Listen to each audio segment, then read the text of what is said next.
Ketemu lagi saudara keiman di hari Rabu siang pukul 13.00 waktu Indonesia Barat. Kita melanjutkan bedah buku yang mulia, yaitu buku Imam Nawawi rahimahullah, Riyadhus Shalihin, yang membahas kumpulan-kumpulan hadis pilihan. Dan kita masih dalam bab yang sama tentang kehidupan atau keutamaan hidup sederhana dan merasa cukup. Dan teman-teman sekalian, saya ingin mengingatkan di pembukaan materi kita ini, baik buat diri saya tentunya, pertama, kemudian baru teman-teman sekalian mengikuti acara ini, baik live ataupun siaran ulang. Kalau dunia ini sebentar. Dunia ini sebentar.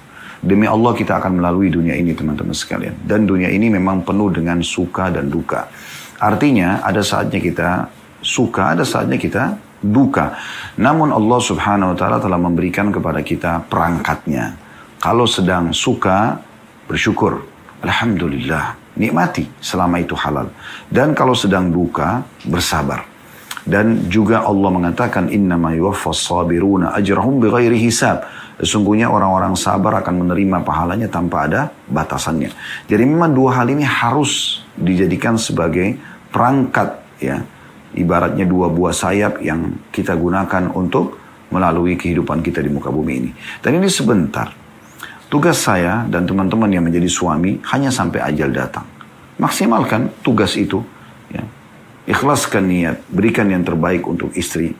Tugas saya dan juga bapak-bapak sekalian sebagai ayah. Ya, sampai ajal datang. Maksimalkan tugas kita selama Allah masih belum mendatangkan ajal. Kita berikan yang terbaik kepada anak-anak dari rezeki yang halal, pendidikan yang halal, ya, pendidikan yang baik. Begitu juga sebagai anak. Kalau ada orang tua kita, kita berbakti semasa kita hidup. Ajal datang, selesai tugasnya. Demikian pula, ya, pada saat tentu kalau kita meninggal dunia maksudnya, kalau kita orang tua yang meninggal, kita masih bisa menambah pahala dengan berbakti setelah mereka meninggal.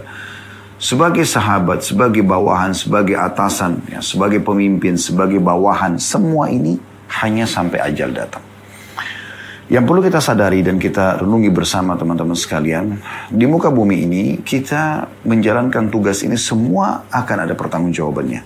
Anda maksimal dalam mengerjakan tugas Anda sebagai hamba Allah, ya, sebagai suami, sebagai istri, sebagai ayah, sebagai anak, sebagai orang tua, sebagai atasan, sebagai bawahan, sebagai tetangga, dan semua sudah ada panduannya dalam syariat Allah SWT. Anda akan berbahagia di dunia, Anda akan memiliki nama yang harum, Anda akan dijaga oleh Allah Subhanahu wa taala karena Anda menjalankan tugas. Di akhirat Anda dapat limpahan yang luar biasa, ya, yang maksimal dari balasan perbuatan baik Anda itu. Jadi jangan sia-siakan teman-teman sekalian. Bagi Anda yang masih lalai selama ini, masih banyak kekurangannya, maka sempurnakan selama Allah masih memberikan umur. Jangan disia-siakan. Banyak bersyukur atas nikmat Allah subhanahu wa ta'ala dan bersabar bila ada cobaan. Dan ingatlah teman-teman sekalian, nikmat Allah akan jauh lebih banyak daripada cobaan itu sendiri. Saya ulangi lagi, nikmat Allah akan lebih banyak daripada cobaan tersebut. Misal contoh, kita lapar. Berapa lama kita lapar teman-teman sekalian? 5 menit, 10 menit, setelah itu Anda coba mencari restoran dan Anda hilang. Berapa jam setelah itu kita tidak lapar? Hanya makan misalnya, lapar 10 menit. Kita temukan setelah itu, kenyang kita kalau kita sudah makan, itu bertahan sampai 5 jam, 6 jam, bahkan mungkin seharian penuh. Ya. Pada saat kita capek, letih, berapa lama kita capek?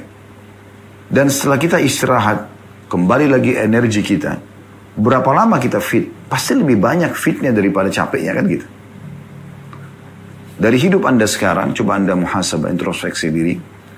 Kayak sekarang saya 46 tahun Masya Allah. Semoga Allah panjangkan umur saya atas ketaatan dan juga teman-teman sekalian semuanya. Dari 46 tahun, dihitung jari saya dirawat di rumah sakit. Saya pernah sekali saja masuk dalam rumah sakit untuk dirawat. Qadarullah masyafat. Dari 46 tahun umur. Gitu. Alhamdulillah belum pernah gitu. Artinya lebih banyak nikmat sehatnya daripada nikmat sakitnya. Anda juga bisa muhasabah berapa kali Anda sakit. Ya, dan berapa lama Anda sehat. Pasti lebih lama sehatnya kan. Kadang-kadang dalam 1 tahun kita nggak pernah sakit, subhanallah. Tahun depan Allah uji dengan flu demam 1 minggu saja, 10 hari, selesai. Batuk, seminggu 2 minggu selesai. Tapi dibandingkan dengan nikmat yang 365 hari tahun lalu kita nggak sakit sama sekali. Itu luar biasa. Jadi cobaan pun yang butuh kesabaran itu hanya sebentar. Dan dengan cobaan itu Allah subhanahu wa ta'ala akan meningkatkan derajat Anda. Ada derajat-derajat yang Anda bisa jangkau, ya, yang tidak Anda sangka gitu. Allah punya cara dan rencana sendiri. Intinya teman-teman jaga hubungan yang baik dengan Sang Pencipta Allah. Dia zat yang maha pemurah, maha pengasih, maha penyayang. Dan dia sangat ya tahu bagaimana menilai kebaikan dan membalas kebaikan hamba-hambanya. Dengan sifatnya yang syakur, ya, tahu bagaimana menilai kebaikan tersebut. Baik teman-teman sekalian, kita akan masuk ke bahasan hadis kita pada hari ini. Semoga Allah SWT mengikhlaskan niat menjadikan ini sebagai tambahan pahala kita semuanya insya Allah, yang mengikuti acara ini live ataupun siaran ulang, dan juga semoga menjadi ya ilmu yang bermanfaat. Hadis nomor 516 dari awal kita belajar berbunyi dari Ubaidillah bin Mihsan al-Ansari al-Khatmi radhiyallahu anhu, beliau berkata, Rasulullah SAW bersabda, man asbaha minkum aminan fi sirbih, mu'afan fi jasadi, indahu qutu yaumi, faka'annama hizat lahu dunya bihazafiriha. Artinya, barang siapa di antara kalian merasa aman dalam dirinya, ini nikmat yang pertama, sehat badannya, nikmat yang kedua, memiliki persediaan makanan untuk hari itu, nikmat yang ketiga, maka seolah-olah dia telah meraih dunia secara keseluruhannya. Diriwayatkan oleh Tirmidzi dan dinyatakan hadis ini adalah hadis yang hasan. Teman-teman sekalian, hadis ini mulia sekali. Hadis ini mulia sekali. Bagaimana baginda Nabi SAW menggambarkan untuk setiap muslim dan muslimah, tidak terkecuali, di pelosok muka bumi dimanapun mereka hidup, ya, bahwasanya ada 3 hal kalau ada pada dirimu hai muslim, maka engkau seperti pemilik dunia ini. Yang pertama, aman dalam dirinya. Aman di desanya, di kampungnya, di kotanya, di negaranya. Yang kedua, sehat badannya. Yang ketiga, punya makanan hari itu saja. Kenapa? Karena hari itu yang sebenarnya dia masih hidup. Besok mungkin dia meninggal. Maka seakan-akan dunia telah dia dapatkan seluruhnya. Berarti puncak nikmat ada di sini sebenarnya. Di 3 hal ini. Keamanan, kesehatan, dan juga ya makanan hari itu. Sumber energi kita. Tentu kalau dibahas makanan, maka minuman masuk dalamnya. Karena umumnya orang kalau makan butuh minum kan gitu. Baik teman-teman sekalian. Faedah pertama dari hadis adalah bagaimana Nabi SAW menyebutkan tentang puncak nikmat pada seorang hamba yang dia butuhkan selama dia hidup. Kalau dia masih hidup adalah 3 hal ini. Keamanan, kesehatan, dan juga ya makanan hari itu. Baik. Mutiara yang kedua yang bisa kita ambil adalah kita bahas rincian daripada 3 nikmat ini. Yang pertama masalah keamanan.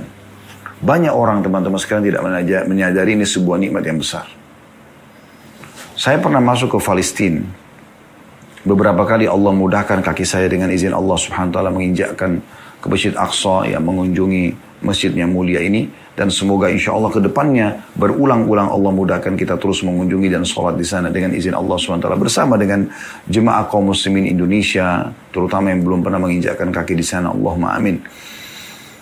Maka saya temukan kondisi mereka karena merasa sedang terjajah, ya. Keamanannya hilang. Keamanan mereka hilang. Yang merupakan nikmat yang besar ini hilang. Ya. Sehingga mereka itu setiap saat bisa saja didatangi oleh tentara Israel untuk masuk ke rumah mereka atau menindas mereka atau mengambil hak mereka karena mereka lagi dijajah. Sampai mereka terpecah menjadi 3 kelompok itu. Warga Palestina. Ada yang kelompok mereka mendukung negara Israel itu sendiri, dalam arti kata ya sudahlah, mereka tidak mau ribut. Mereka bahkan dapat paspor Israel, tapi mereka orang Palestina. Berarti mereka mengikrarkan kalau ini adalah negara Israel. Nah, ini tidak akan diganggu. Dianggap oleh penjajah Israel ini adalah aman. Nah, tidak mau mengganggu mereka. Yang kedua, yang tidak mau mendukung tapi juga tidak mau ribut. Mereka dikasih seperti izin tinggal di negara mereka sendiri. Ini juga lebih aman, tapi tidak seaman yang pertama. Yang ketiga yang tidak mau. Merasa negaranya dirampas, tadinya mereka yang memimpin, mereka yang menguasai wilayah itu, terus kemudian tiba-tiba sekarang dikuasai oleh penjajah. Ya kan? Maka yang terjadi teman-teman sekalian, mereka banyak berkumpul di satu wilayah namanya Gaza, sekitar 185 atau 83 km dari Al-Quds atau Masjid Aqsa. Tapi secara umum, ya, mereka terganggu keamanannya. Beberapa waktu lalu kita dengar di Myanmar, bagaimana kaum muslimin di sana. Anda mungkin tidak asing melihat bagaimana pembantian massal yang na'udzubillah, semoga Allah selamatkan muslimin dari makar mereka. Itu luar biasa. Pembantian massal sampai dibakar hidup-hidup. Ya, sampai na'udzubillah dicincang-cincang badannya kaum muslimin di sana. Ada yang bahkan dimakan dagingnya, na'udzubillah. Wanitanya diperkosa, disiksa mereka. Tidak ada keamanan. Padahal dulu Myanmar itu ada kerajaan Islam beberapa tahun yang lalu, ya, bersamaan dengan kerajaan-kerajaan Islam yang ada di Indonesia. Tapi subhanallah, mereka ya dikuasai sekarang oleh orang-orang non-Muslim. Dan mereka terganggu keamanannya. Hari ini, di saat-saat sekarang, kita bisa melihat bagaimana muslimin di India lagi dibantai, disiksa. Gak boleh pakai jilbab, ya, dibunuh. Bahkan beberapa hari yang lalu banyak sekali video-video na'udzubillah yang tersebar, yang kepalanya muslimin dipenggal dan segala macam. Padahal selama ini umat Islam tidak buat masalah gitu. Ya. Tapi subhanallah keamanan mereka hilang. Kenapa saya datangkan semua kisah ini teman-teman? Kita bukan sedang membahas Palestina, Myanmar, juga India sekarang ya. Ada juga negara-negara yang bergejolak sebelumnya seperti Irak, seperti Syria, ya, Yaman. Mereka juga terganggu dari sisi keamanannya. Subhanallah, satu nikmat ini diangkat oleh Allah Subhanahu Wa Taala, maka sudah cukup untuk mengganggu ketentraman jiwa. Semua saya datangkan teman-teman agar kita melihat bagaimana besarnya nikmat Allah pada kita di Indonesia ini, negara tercinta ini. Kita aman, ya, tentram. Makanya kata Ali radhiyallahu anhu perkataan hikmah sekali. Beliau mengatakan pada saat beliau menjadi khalifah, di satu komunitas Islam itu harus ada pemimpinnya. Baik itu dia bir atau dia fasik. Bir itu artinya orang yang patuh pada Allah. Atau dia jauh dari agama, terlanjur dari pemimpin. Gitu kan. Lalu ada seseorang bertanya mengatakan di sebelah Ali bin Abi Thalib, ini perkataan beliau. Lalu ditanya, bagaimana kalau bir kami tahu, kalau orang itu baik misalnya ya, kami yakin. Tapi kalau orang itu fasik, bagaimana kami memahaminya? Maksudnya jauh dari agama, tapi sudah terlanjur dari pemimpin. Kata Ali bin Abi Thalib, dengannya, ini yang pertama ya, negara akan aman. Ekonomi akan bergerak. Musuh akan dihadapi. Nah ini statement. Dan beliau menutup mengatakan, setiap muslim masih bisa beribadah dengan tenang sampai ajalnya datang. Tentu idealnya kita berharap muslim-muslim yang patuh. Tapi bagaimana kalau tidak? Minimal ada keamanan itu. Ada keamanan itu. Ya. Dan itu harus diprioritaskan. Ini nikmat yang sangat besar. Kemerdekaan, keamanan, itu luar biasa. Makanya kita harus mempertahankan ya, nikmat yang besar ini, kemerdekaan ini, dengan cara saling satu sama lain saling mendukung. Ya. Satu sama yang lain saling melengkapi dan seterusnya. Yang penting tentunya kita sebagai seorang muslim tidak melanggar syariat Allah Subhanahu wa taala. Ya. Dan Allah yang menakdirkan di negara kita umat Islam menjadi dominan, dan subhanallah semua wilayah yang umat Islam memimpin tidak akan mengganggu orang non muslim. Anda bisa lihat di seluruh pelosok muka bumi, termasuk di Indonesia, pelajaran besarnya. Di saat kita mencapai persentase 85-90% jumlah umat Islam, orang-orang non-muslim leluasa membangun tempat ibadah mereka, mereka menjadi pedagang-pedagang, mereka hidup bahkan lebih baik secara ekonomi daripada kaum muslimin. Bahkan banyak orang Islam menjadi pegawai mereka. Tapi gak ada masalah. Gak ada masalah sama sekali. Karena memang Islam tidak mengajarkan untuk mengganggu orang lain, untuk menghilangkan keamanan orang lain. selama dia tidak mengganggu kita umat Islam, ya silahkan. Tidak ada masalah. Di Madinah dulu ada 3 suku Yahudi, Kainuqa, Nadir, dan Quraidah yang hidup bersama Nabi SAW. Mereka punya perekonomian, bahkan mereka punya militer pada saat itu. Mereka punya askar sendiri. Tapi Nabi SAW dibiarkan selama tidak mengganggu kaum muslimin. Ini faedah yang kedua. Artinya keamanan sebuah nikmat yang besar dijaga, teman-teman sekalian. Jangan sengaja menghilangkan keamanan itu atau mengusik orang lain sehingga keamanan dia hilang, keamanan kita juga hilang. Yang kedua, dan ini faedah yang ketiga kita bisa ambil, nikmat yang kedua, yaitu sehat badannya. Sehat, teman-teman. Ini sebuah nikmat yang besar. Dalam hadis lain kata Nabi SAW, ya, siapa yang atau 2 nikmat yang banyak tertutupi, maksudnya orang tidak sadari gitu. Dari 2 nikmat yang banyak tertutupi dari mayoritasnya orang, yaitu waktu lowong dan kesehatan. Nikmat sekali sehat itu, teman-teman sekalian. Makanya Ibnu Umar mengatakan, ya, idza asbahta fala tantadhirul masa. Kalau kau tiba pagi hari jangan tunggu sore. Wa idza amsayta fala tantadhir. Sebenarnya riwayatnya gini, wa idza amsayta fala tantadhirus sabah. Kalau kau tiba sore hari jangan tunggu pagi hari karena kau tidak tahu masih hidup enggak besok pagi. Wa idza asbahta fala tantadhirul masa. Kalau kau tiba pada pagi hari jangan tunggu sore hari karena belum tentu kau hidup. Wa khudh min sihhatika limaradik. Boleh ingatkan itu. Dan maksimalkan masa sehatmu sebelum sakitmu. Kalau saat kita Masya Allah sehat seperti sekarang, ya, kita leluasa azan bisa ke masjid, ya, kita bisa puasa sunnah, kita bisa berzikir, bisa bergerak, bisa bekerja, bisa banyak bisa kita kerjakan, bisa produktif menulis misalnya, ya, mengisi ceramah atau misalnya hadir di ceramah, banyak yang bisa kita lakukan. Karena kalau lagi sakit kita susah, meriang aja, udah sulit kita keluar, kena angin aja sudah sulit. Butuh istirahat beberapa hari. Dan beberapa hari itu sebenarnya bisa maksimal kita kerjakan sesuatu kan. Tapi kalau sakit kita sulit. Oleh karena itu, kesehatan sebuah nikmat maksimalkan. Jangan gunakan dalam kemaksiatan kepada Allah. Tapi justru ketaatan kepada Allah subhanahu wa ta'ala. Dan beliau mengingatkan juga, penutupan riwayatnya beliau mengatakan, wa min hayatik limautik. Dan dari kehidupanmu sebelum kematianmu datang. Ya. Kalau sudah mati, sudah nyesal nanti. Banyak hal yang dia tidak lakukan selama dia hidup. Nanti, orang kalau meninggal, teman-teman sekalian, menyesal. Sampai kepada hal yang kecil pun, yang luput dari kebaikan. Menyesal dari dosa yang selama ini terus dia kerjakan dan dia tidak bertaubat.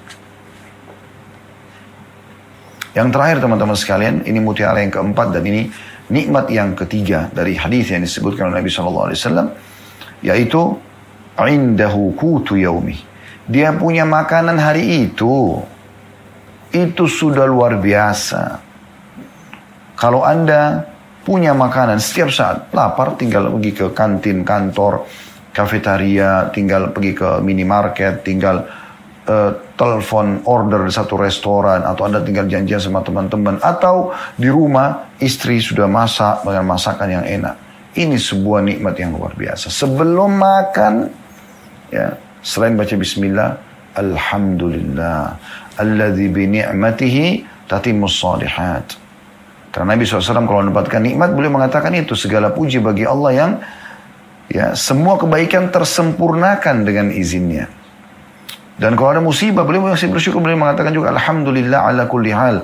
Segala puji bagi Allah, ya, atas segala sesuatu, setiap keadaan. Tapi kita bersyukur juga di sini. Tentu setelah makan juga kita bersyukur. Tapi adanya makanan, teman-teman sekalian, adanya buah-buahan, adanya minuman, beragam macam minuman, beragam macam makanan di rumah, di kantor, di jalan-jalan. Ini nikmat yang besar. Syukuri, biasakan lidah kita mengatakan alhamdulillah, alhamdulillah. Bahkan Nabi SAW tidak pernah mau menghina makanan. Kalau beliau tidak suka, beliau hanya tinggalkan saja. Karena beliau tahu ini adalah sebuah nikmat yang tidak mungkin, teman-teman sekalian, datang begitu saja. Sampai beliau pernah SAW keluar dalam riwayat Bukhari, dari rumah beliau, lapar, dalam kondisi lapar keluar. Jalan sebentar beberapa langkah, beliau lewatin rumah Abu Bakar juga keluar. Kata Nabi SAW, kenapa kau keluar hai Abu Bakar? Kata Abu Bakar, lapar ya Rasulullah. Kata Nabi SAW, demi Allah tidak ada yang mengeluarkan aku kecuali sama juga lapar. Mereka lewat sedikit, Umar lewati rumah Umar keluar juga. Ditanya oleh Rasulullah SAW, kenapa kau keluar hai Umar? Lapar ya Rasulullah. Kata Nabi SAW, demi Allah kami juga berdua keluar karena itu. Ayo ikutlah. Maka mereka Abu Bakar sama Umar radhiyallahu anhu ikut dengan Nabi SAW. Sampai tiba di rumah seorang Ansar. Ya. Begitu tiba di sana, pemilik rumah rupanya si laki-laki, ya lagi tidak ada. Nabi SAW salam, begitu istri pemilik rumah itu tahu, menjawab salam lalu mengatakan, selamat datang, ya sebaik-baik tamu ini, gitu. Selamat datang. Maka dia pun mengatakan suami saya lagi keluar, lalu kemudian dia pergi panggil. Disuruh Rasulullah SAW duduk dengan Abu Bakar dan Umar, lalu dia segera ketemui suaminya dan dia sampaikan. Suaminya buru-buru datang. Dengan senyum, dengan gembira mengatakan, sungguh tidak ada orang yang paling baik ya rumahnya dan menjamu tamu melebihi aku pada hari ini. Kedatangan Rasulullah SAW dengan dua sahabatnya yang mulia, Abu Bakar sama Umar, ini luar biasa gitu. Kita bisa bayangkan bagaimana gembiranya orang ini kalau kita di posisi dia.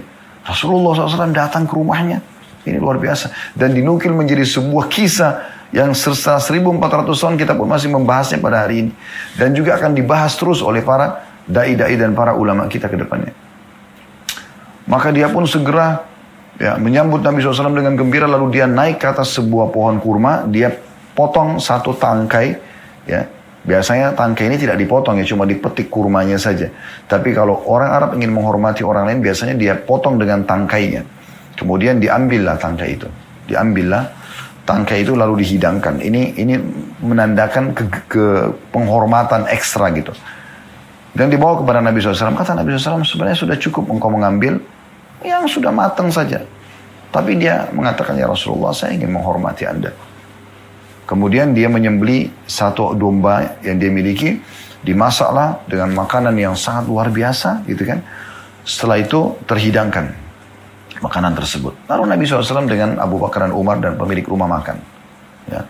Setelah makan sampai kenyang, maka kata Nabi SAW, demi zat yang jiwaku dalam genggamannya, sesungguhnya nikmat seperti ini akan ditanyakan oleh Allah pada hari kiamat. Kalian keluar dari rumah, kalian lapar, dan kalian tidak kembali kecuali sudah kenyang. Allah akan tanya itu nikmat. Jangan dibuang-buang itu makanan. Mubazir. Anda tidak suka, jangan disentuh. Berikan kepada orang lain. Masih banyak yang membutuhkannya. Ya. Berikan kepada orang lain. Sedekahkan. Mau makan itu Anda tidak suka atau Anda makan masih ada sisanya. Makanya baiknya ambil porsi kita yang secukupnya saja. Ya, supaya kalau ada lebih, kita bisa bersedekah. Sedekah saja hari itu. Sedekah. Jangan pikirkan hari esok itu insya Allah akan ada solusinya. Kecuali Anda memang punya makanan-makanan kering yang Anda mesti. Tapi makanan yang memang hari itu dimakan, ada lebihnya kasih. Nabi SAW bersabda kepada para sahabat ya.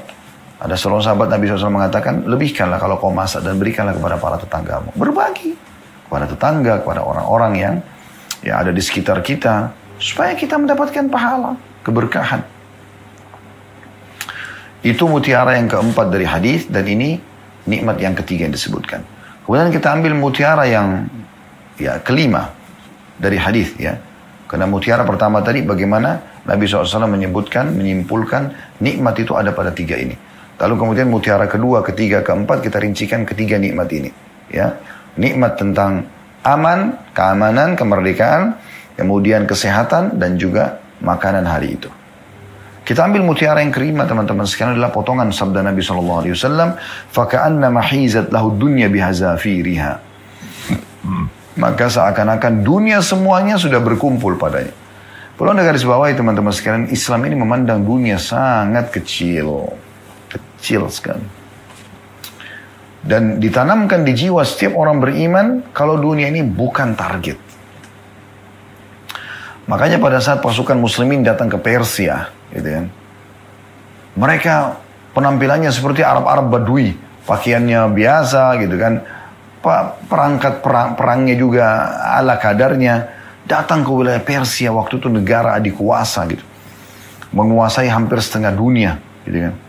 Pasukan perang mereka itu disebutkan dalam sejarah, dalam perang ya di zaman Umar bin Khattab, pembebasan negeri Persia, itu 250.000 orang. Muslimin cuma 30.000 saja. Artinya 10%-nya saja atau 11 atau 12% dari jumlah mereka. Waktu utusan kaum muslimin datang ketemu sama panglima perang Kisra, mereka tanya, kenapa kalian datang? Mau apa? Mau harta? Mau apa? Kita kasih. Ngapain datang jauh-jauh dari padang pasir datang mau menyerang wilayah kami? Kalian belum tahu nih, ya, pasukan kekuatan kami seperti apa? Maka jawabannya sederhana. Kami datang untuk mengajak hamba-hamba Allah dari penyembahan makhluk, penyembahan hamba ke hamba, kepada penyembahan terhadap Tuhannya hamba. Maksudnya Allah SWT. Dan ketahuilah, kami datang kaum, ya, yang mencintai kematian sebagaimana kalian mencintai kehidupan. Bahasa ini penting. Maksudnya apa? Kita ini memang targetnya akhirat, bukan dunia. Kita memang siap untuk mati kok. Memang kita ini sebenarnya tinggal menunggu ajal datang. Itu sifat orang-orang beriman. Kita menunggu ajal datang. Kalau ajal datang teman-teman sekalian, kita gembira. Bilal radhiyallahu anhu, pada saat ditanya tentang kematian, bagaimana ya menurut Anda tentang kematian? Apa kata Bilal? Marhaban bil maut. Selamat datang kematian. Kenapa? Karena dia tahu. Dia sedang menuju ke tempat yang abadi. Mati itu sebuah pintu di mana dia akan menuju, atau seseorang itu akan menuju kepada kehidupan abadinya. Kalau orang beriman, dia akan gembira karena dia akan menuju ke surganya. Dia akan lihat hasil dari amal-amalnya. Sholatnya, puasanya, sedekahnya, segala macam kebaikan dia lakukan. Dan juga sabarnya terhadap cobaan-cobaan. Juga akan dia temukan pahala. Banyak sekali. Melimpah. Dia akan bertemu dengan Rasulullah SAW, para nabi-nabi, orang-orang saleh. Dia akan mendapatkan semua fasilitas dayang-dayang, bidadari, istana dari emas, pohon-pohon yang tidak pernah berhenti buah-buahannya. Allah ceritakan dalam surah Ar-Rahman, surah Al-Waqi'ah, dan banyak ayat-ayat lain. Dalam surah Muhammad, ciri-ciri surga banyak sekali disebutkan. Dan itu bukan janji belaka. Allah itu benar. Waman asdaqu minallahi qila, kata Allah. Siapa yang lebih jujur daripada Allah? Kita tinggal tunggu kematian saja. Apa yang kita tunggu dengan kematian, teman-teman? Maka orang beriman itu cinta dengan kematian. Karena dia tahu dia akan menuju kepada kehidupan abadinya. Dan dia berusaha maksimalkan apa yang dia bisa kerjakan, supaya dia juga maksimal menerima pahala di sana. Itu yang penting. Memang sudah begitu. Jadi kita ini sebenarnya menilai dunia ini bukan target, teman-teman. Kapan seseorang jadikan dunia sebagai target, susah sekali hidupnya. Karena sedikit saja masalah di dunia, sudah kecil hati. Sedikit saja kehilangan harta atau apapun di dunia ini, sudah seperti hilang semuanya. Ada orang hilang dompetnya berbulan-bulan sedih. Hilang kendaraannya. Meninggal orang yang dia cintai. Sudah seperti habis semuanya urusan dunia ini. Bahkan kalau perlu dia juga berharap meninggal. Subhanallah. Akhi dan ukhti muslim. Dunia ini akan kita lalui. Kalau bukan kita sekarang, maka yang kita cintai akan meninggal mendahului kita. Istri atau suami kita, anak kita, orang tua kita. Tapi kita pun akan nyusul. Itu sunnatullah. Sistem gak mungkin berubah. Hari ini kita mendapatkan rezeki, besok mungkin kita bangkrut. Hari ini kita sehat, besok kita sakit. Sunnatullah. Hari ini kita muda, besok kita tua. Hari ini kita hidup, besok kita mati. Memang sudah begitu. Santai aja lalui. Iya kan? Karena memang semua akan berlalu.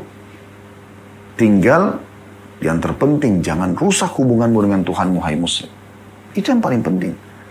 Karena pencipta langit dan bumi dan raja sebenarnya, kalau bersamamu, siapa yang bisa mengalahkanmu? Ibrahim alaihissalam sendirian, saudaraku seiman. Hampir seluruh kota Babilonia, wilayah Babilonia benci dengan Nabi Ibrahim alaihissalam, termasuk rajanya. Mereka berpesta pora, menyiapkan api yang besar untuk membakar Ibrahim alaihissalam. Ini luar biasa gitu.